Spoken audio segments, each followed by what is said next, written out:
زبیدی سے وضاحت مانگی تو اس نے کہا، خانہ کعبہ کی عظمت و تقدس کی قسم، میں نے اپنی لڑکی نہیں بیچی اور نہ ہی وہ کنیز ہے، وہ میری بیٹی ہے، اور اس شخص نے اپنی قوت کے بل بوتے پر زبردستی اسے اغوا کر کے اپنے گھر میں ڈال دیا ہے۔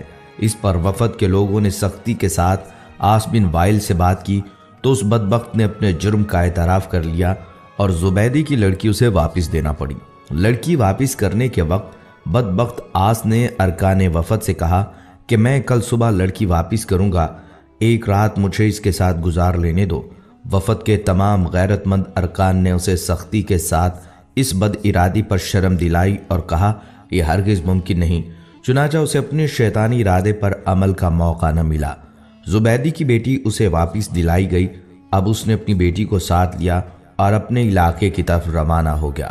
ناظرین، اللہ سبحانہ تعالیٰ نے نبی صلی اللہ علیہ وسلم کو 40 سال کی عمر میں نبوت رسالت سے سرفراز فرمایا۔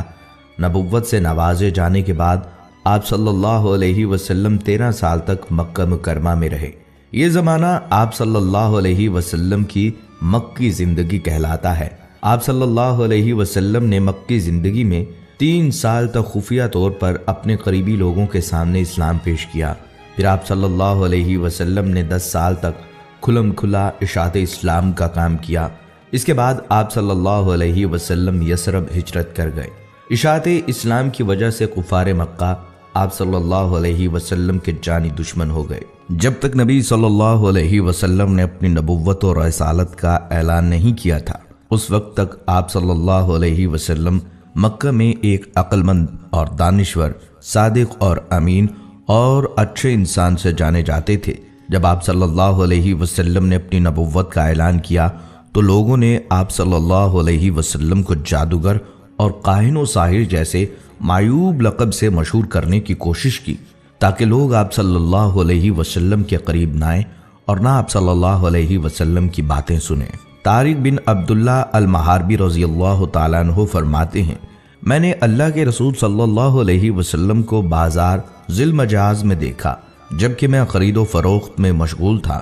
آپ صلی اللہ علیہ وسلم سرخ جبہ زیب تن کیے ہوئے تھے اور بلند آواز سے یہ فرماتے جاتے تھے، اے لوگو لا الہ الا اللہ کہو فلاح پاؤ گے۔ ایک شخص آپ صلی اللہ علیہ وسلم کے پیچھے پیچھے پتھر مارتا جاتا تھا جس سے آپ صلی اللہ علیہ وسلم کی پنڈلی اور ایڑھی خون آلود ہو گئے۔ وہ شخص ساتھ ساتھ یہ بھی کہتا جاتا تھا، اے لوگو اس کی بات نہ سننا، یہ جھوٹا ہے۔ محاربی فرماتے ہیں کہ میں نے لوگوں سے پوچھا یہ شخص یعنی آپ صلی اللہ علیہ وسلم کون ہیں؟ لوگوں نے جواب دیا یہ لڑکا بنی عبد المطلب سے ہے۔ پھر میں نے پوچھا یہ شخص کون ہے جو اس کا پیچھا کر رہا ہے اور پتھر مار رہا ہے؟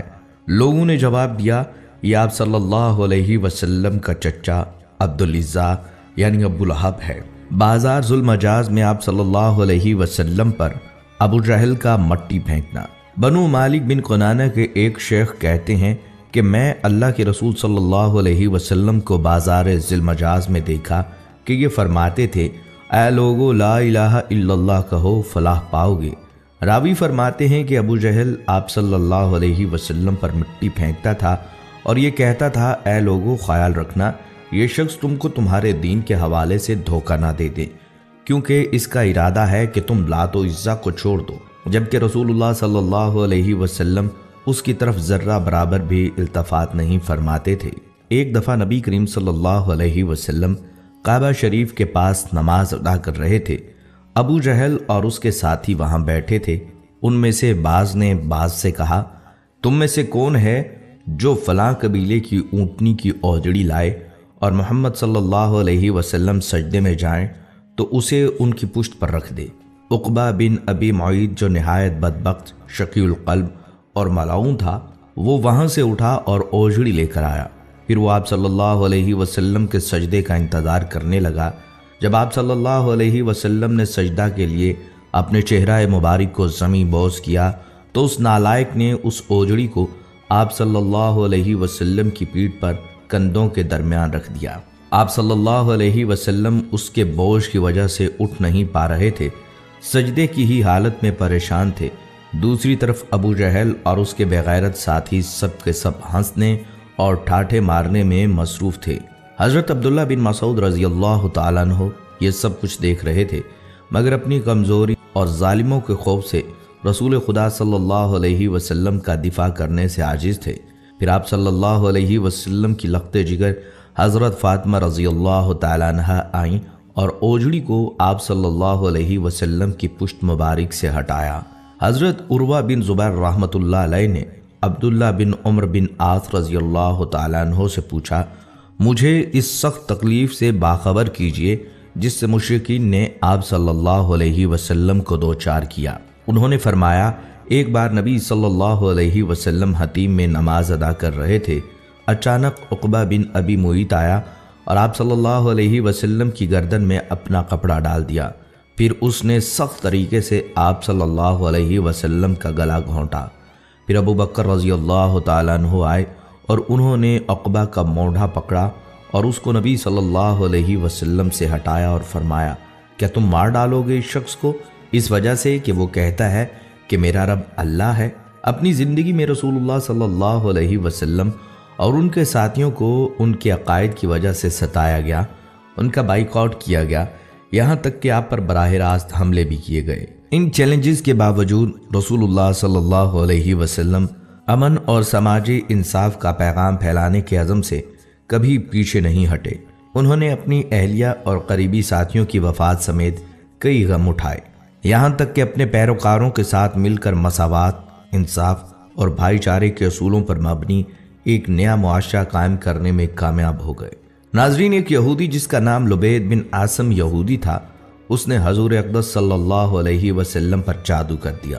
بعض روایات میں آتا ہے لبید بن عاصم یہودی جس نے نبی صلی اللہ علیہ وسلم پر جادو کیا تھا، اس نے اپنی لڑکیوں کو جادو سکھایا تھا اور ان لڑکیوں نے تانت کے دھاگے کو لے کر اس میں گرہیں باندھی تھیں اور اس تانت کے دھاگے کو کنگھے کے اندر لگا دیا تھا۔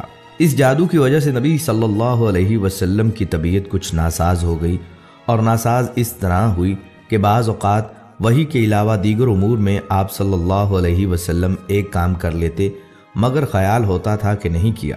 ایک دن آپ صلی اللہ علیہ وسلم نے حضرت عائشہ صدیقہ رضی اللہ تعالیٰ عنہا سے فرمایا کہ مجھے جو تکلیف چل رہی ہے اس کے بارے میں اللہ تبارک و تعالیٰ نے مجھے خواب میں اس کا اصل سبب بتا دیا ہے۔ میں نے خواب دیکھا ہے کہ دو فرشتے آئے اور آ کر میرے پاس بیٹھ گئے اور انہوں نے آپس میں گفتگو شروع کی کہ ان صاحب کو کیا ہوا، ان کو کیا تکلیف ہے۔ دوسرے فرشتے نے جواب دیا کہ ان پر کسی نے جادو کر دیا ہے۔ پہلے فرشتے نے پوچھا کس نے جادو کیا ہے؟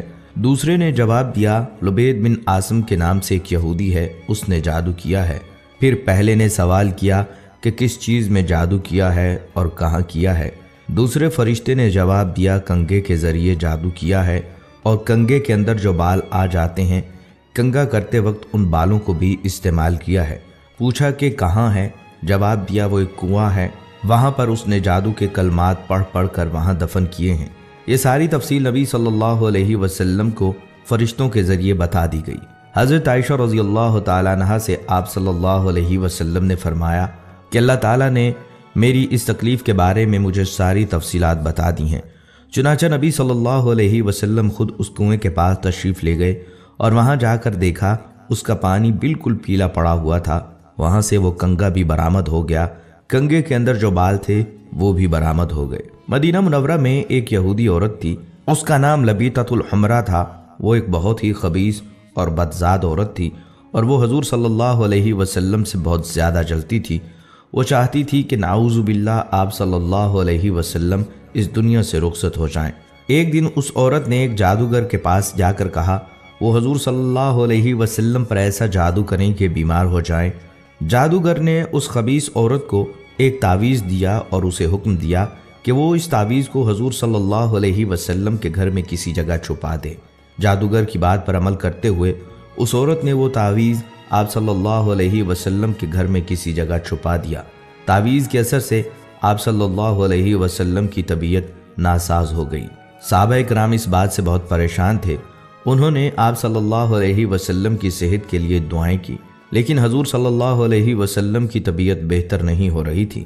ایک دن حضور صلی اللہ علیہ وسلم کے صحابی حضرت زید بن حارثہ رضی اللہ تعالیٰ عنہ کو ایک خواب آیا۔ خواب میں اللہ تعالیٰ نے انہیں بتایا کہ آپ صلی اللہ علیہ وسلم پر جادو کیا گیا ہے۔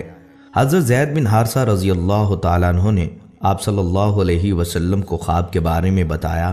آپ صلی اللہ علیہ وسلم نے حضرت زید بن حارثہ رضی اللہ تعالیٰ عنہ کو حکم دیا کہ وہ تعویذ تلاش کریں۔ حضرت زید بن حارثہ رضی اللہ تعالیٰ عنہ نے حضور صلی اللہ علیہ وسلم کے گھر کو تلاش کیا اور آخرکار انہوں نے تعویذ کو ایک کنویں میں پایا۔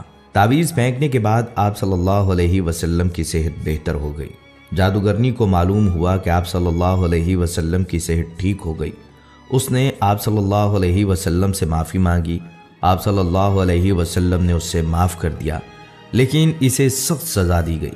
اسے مدینہ منورہ سے نکال دیا گیا اور اسے یہودیوں کے علاقے میں بھیج دیا گیا۔